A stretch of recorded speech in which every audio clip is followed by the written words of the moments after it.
Maëva le dévisagea, un mélange de pitié et de mépris dans les yeux. Vous êtes vraiment d'une nullité désespérante. Elle tourna les talons, le laissant seul avec les débris de son mensonge. Hervé, qui avait assisté à la scène de loin, s'approcha. Alors, l'autruche a bien volé? Jean-Claude ne répondit pas. Il pensait à Saxantia, à sa croix de l'Axantien cassée. Au moins, les problèmes mécaniques, aussi frustrants soient-ils, avaient une certaine honnêteté. Une voiture en panne ne prétendait pas symboliser 20 siècles de quoi que ce soit. Elle était juste en panne. Et en ce moment, Jean-Claude se sentait très en panne. Partie 2. Les raisons du cœur et autres pannes de cerveau. Chapitre 4. Amitié, mode d'emploi. Après les échecs successifs de la haute littérature, de la vente de technologies obsolètes et de la critique d'art improvisé, Jean-Claude aspirait à un peu de simplicité. Il voulait retrouver les fondamentaux, les valeurs sûres de l'existence, la camaraderie virile, les blagues entre potes, la solidarité masculine face aux absurdités du monde de l'entreprise. C'est pourquoi, lorsque Hervé l'aborda un matin d'un air contrit, il se sentit prêt à assumer son rôle d'ami fidèle. Jean-Claude, commença Hervé d'une voix mielleuse, ce matin, je suis parti super à la bourre, j'ai oublié mon sac, et dedans, j'ai mon petit porte-monnaie. Jean-Claude sentit le piège se refermer. Pour moi, Jean-Claude, la plus belle preuve d'amitié, c'est quand un pote te prête de l'argent sans te demander pourquoi. C'est naturel. La demande n'était même pas encore formulée que déjà, une discussion philosophique absurde s'engageait. Ouais, mais là, tu me parles d'un ami, un vrai, rétorqua JC sur la défensive. Nous, on n'est pas amis. On n'est pas amis? S'indigna Hervé. On a déjà passé quelques vacances ensemble. Je connais tes parents, tu connais les miens. Tu connais ma sœur surtout, coupa Jean-Claude, faisant allusion à un épisode trouble que les deux préféraient oublier. La conversation dériva sur les critères de l'amitié véritable. Selon Hervé, c'était annoncé en premier l'inéance de son gosse à son ami. Selon Jean-Claude, c'était quelque chose de plus tangible, de plus utile. Leur débat stérile attira l'attention de Sylvain, le comptable, qui proposa une solution, un contrat. C'est sûr qu'il faut signer un paplard, ça évite les ennuis. Finalement, Hervé cracha le morceau. Il avait besoin de 5000 francs. Une somme considérable, surtout à une époque où le passage à l'euro rendait encore les conversions mentales hasardeuses. La discussion aurait pu durer des heures, mais elle fut interrompue par un souvenir, une cicatrice encore vive dans la mémoire de leur amitié, le fameux voyage au Psychovip. Quelques mois plus tôt, Hervé, toujours à l'affût des bons plans pour emballer, avait déniché une opportunité en or, un salon professionnel, le Psychovip. Tu vas voir, Jesse, c'est le paradis des VRP, avait-il promis. Un PC, c'est idéal pour les gonzesses. Des hôtesses partout, des cadres célibataires à fond toute la journée. Jean-Claude, toujours crédule, s'était laissé convaincre. La perspective était d'autant plus alléchante qu'Hervé avait une information capitale. À côté du Psychovip, il y a le salon Erotica. Je l'ai lu dans le journal des expositions. Le mot magique était lâché. Erotica. Pour Jean-Claude, cela évoquait des images de glamour, de transgression, de femmes aux tités mémorables. Il était prêt. Le jour J, ils arrivèrent au parc des expositions, le cœur battant. Mais l'ambiance était étrange. Pas de musique lascive, pas d'hôtesse en tenue légère.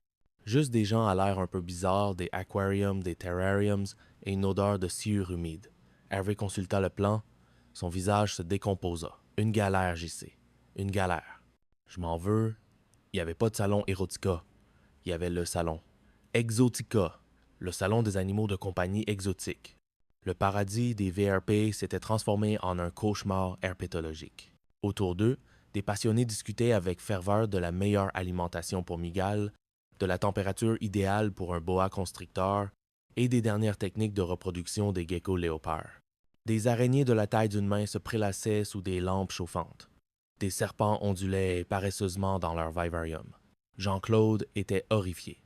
Hervé, lui, essayait de faire bonne figure. C'est mon meilleur souvenir avec la Corse, bafouilla T-Hill avant de s'effondrer.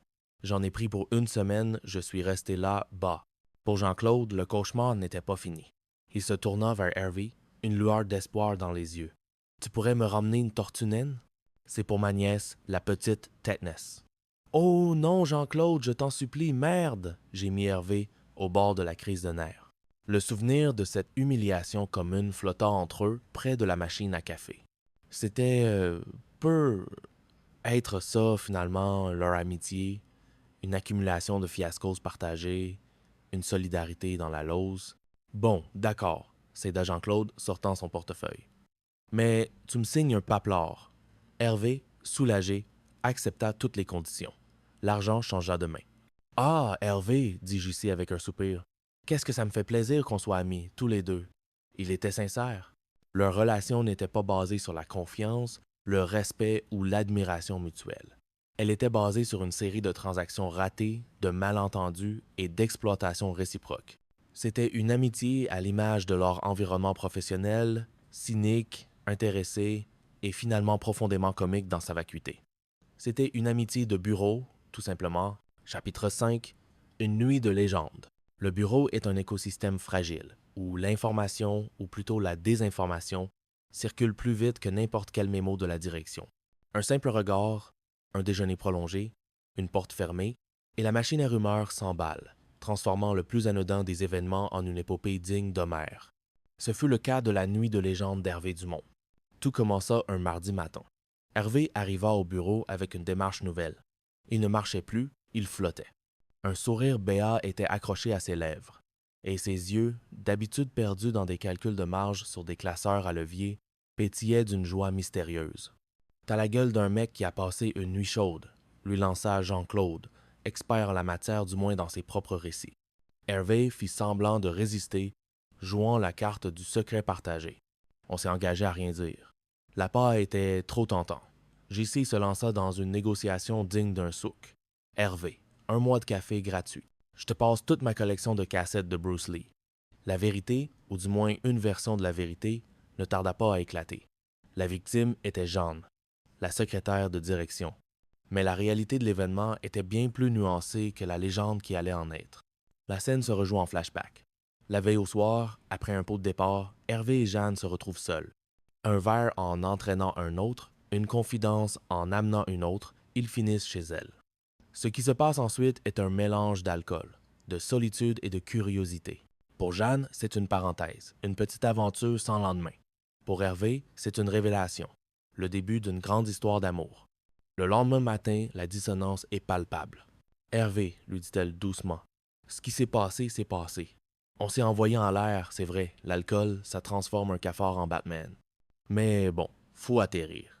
C'est fini. » Hervé, déjà en train de planifier leurs prochaines vacances, est dévasté. Mais ce matin, c'est toi qui demandais des prolongations. J'ai essayé d'être plus clair, Hervé. C'est une petite aventure sans lendemain, comme il en arrive malheureusement tous les jours. Mais au bureau, la nuance n'a pas sa place. La rumeur, tel un virus, se propage à une vitesse folle, mutant à chaque nouvelle transmission. D'abord, il y a la phase d'identification. Jean-Claude, en véritable détective de l'absurde, élimine les suspects. Maïva, trop grande. Carole, trop classe. Il en arrive à la conclusion. Jeanne. Mais oui, que je suis con, Jeanne. Puis vient la phase d'amplification. La nouvelle se répand. Hervé, le petit gros tristounel, le délégué syndical un peu terne, devient soudainement une bombe sexuelle. Comment est-ce possible? Quel est son secret? La dynamique sociale de la rumeur est fascinante. Elle n'est pas qu'un simple passe-temps. Elle est un outil de cohésion, un divertissement collectif qui brise la monotonie. Elle permet aussi de réaffirmer les hiérarchies et les stéréotypes. Jean-Claude, par exemple, réagit avec une jalousie mal déguisée. « J'adore Hervé, dit-il à Jeanne. Je suis juste un petit peu surpris que tu choisisses un petit gros tristounel alors que tu as devant toi un gars plein d'entrain, de charme et de charisme. » C'est là que Jeanne, excédée par les ragots et la condescendance masculine, décide de reprendre le contrôle du récit. Elle ne va pas nier, elle va surenchérir. « Écoute-moi bien, monsieur charisme de grande classe, lance-t-elle à Jean-Claude. Non seulement j'ai couché avec Hervé, mais en plus je vais te confier un petit secret. » Elle se penche vers lui, l'air conspirateur. « Avec Hervé, on a fait l'amour 7 fois de suite. » Elle marque une pause pour un effet maximal, dont une fois sans les mains. Jean-Claude est abasourdi. 7 fois, sans les mains. C'est physiquement, anatomiquement, syndicalement impossible. Mais la graine du doute est plantée. Cette affirmation audacieuse et totalement fausse est un coup de génie stratégique.